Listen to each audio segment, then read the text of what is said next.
The Mike Huckabee Show. Here is Governor Mike Huckabee. I have never understood why Americans, when I say Americans, I'm talking about the American government. Doesn't really matter, Democrat or Republican. In fact, the Republicans probably even more so, awfully friendly with the Saudi government. I realize we get a lot of oil from the Saudis, but I also realize that I think the Saudis have a lot of splaining to do, as Ricky Ricardo might say. And not only for the fact that most of the people who flew airplanes into our buildings were Saudi citizens. And I'm not blaming the Saudi government for that, but I am wondering, why have we allowed them to manipulate the cost of energy for all these many decades? And we act as if somehow we can't really cross them. I don't understand that. I don't understand why there's not more being said about the persecution of Christians in Saudi Arabia. Well, not everybody's being quiet about it. Bill Murray isn't. Bill Murray is the author of My Life Without God. He is the son of the most famous atheist ever, Madalyn Murray O'Hair, who he himself became a Christian back in 1980, and he joins me now. Bill, it's good to have you here. Great to be back on with you, Governor. So tell us what's going on with the Saudi police, because I understand there's some serious persecution taking place toward Christians.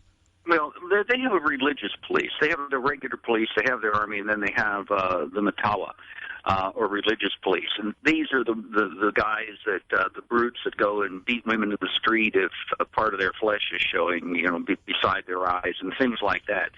But it's worse. There are millions of guest workers in Saudi Arabia. The Saudis don't do very much work themselves. They're basically American engineers, British businessmen and technicians, Germans. And then the people that do the work at the bottom are Filipinos, Ethiopians, and many of the other Africans. Many of these people, devout Christians. They're not allowed to bring Bibles with them. They're not allowed to have Bibles. They're not allowed to even meet in private in order to pray, because the Saudi Peninsula, according to the monarchy there, has to be pure, 100% Islamic, and nobody else is allowed to worship or do anything. No churches are allowed. And just last month, 53 Ethiopian Christian workers were arrested that were in a private home for praying, just inside a house, having a prayer meeting by themselves.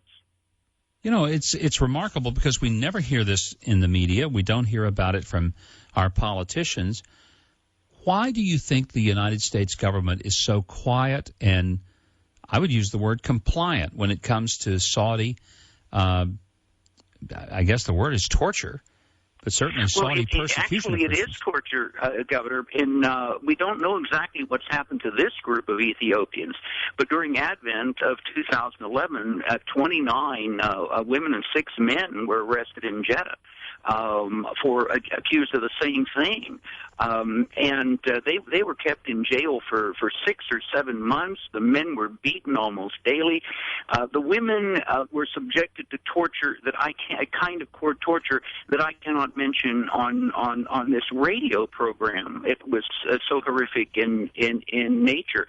And you're right, there was nothing in any Western media.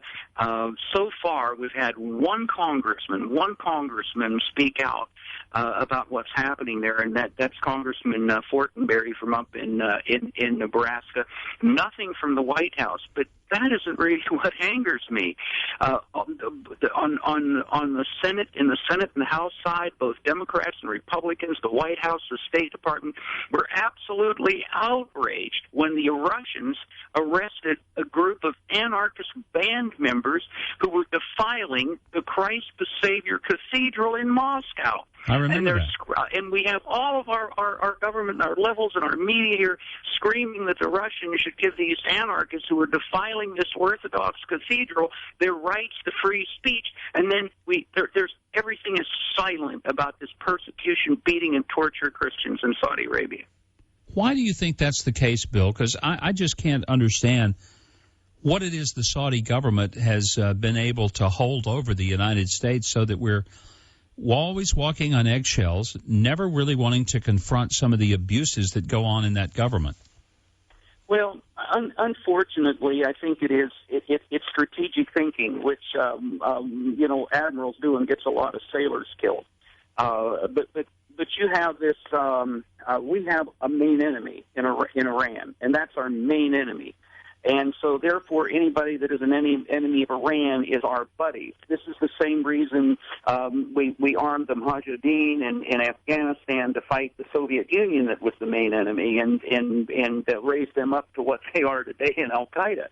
And so everybody that's against Iran, everybody that's against the main enemy, those are our buddies, and we have to support them and arm them. And what's going to happen in the case of Saudi Arabia is we're going to arm them to the teeth, and they're going to do the same thing that the people did that we armed in Afghanistan, and that's use those weapons against us.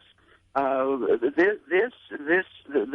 philosophy that holds these people together is a common hatred for America.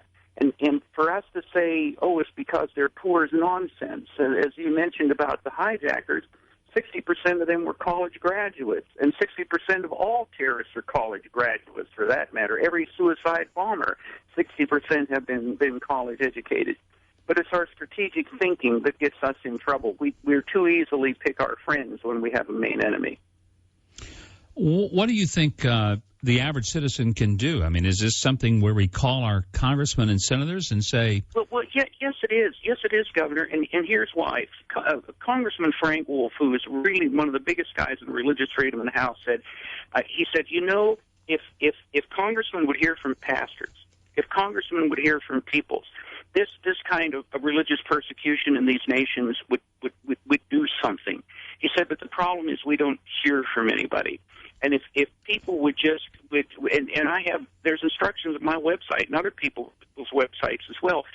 Get a hold of your senator, or congressman, send them a fax and tell them you care about the treatment of Christians in these repressive nations such as Saudi Arabia. Well, I hope people will take that to heart and get in touch with their congressman or senator. Bill Murray, great to have you here, and I appreciate your putting some light on what is a very disturbing situation going on in Saudi Arabia with the persecution of Christians. Good to have you. Thank you, sir.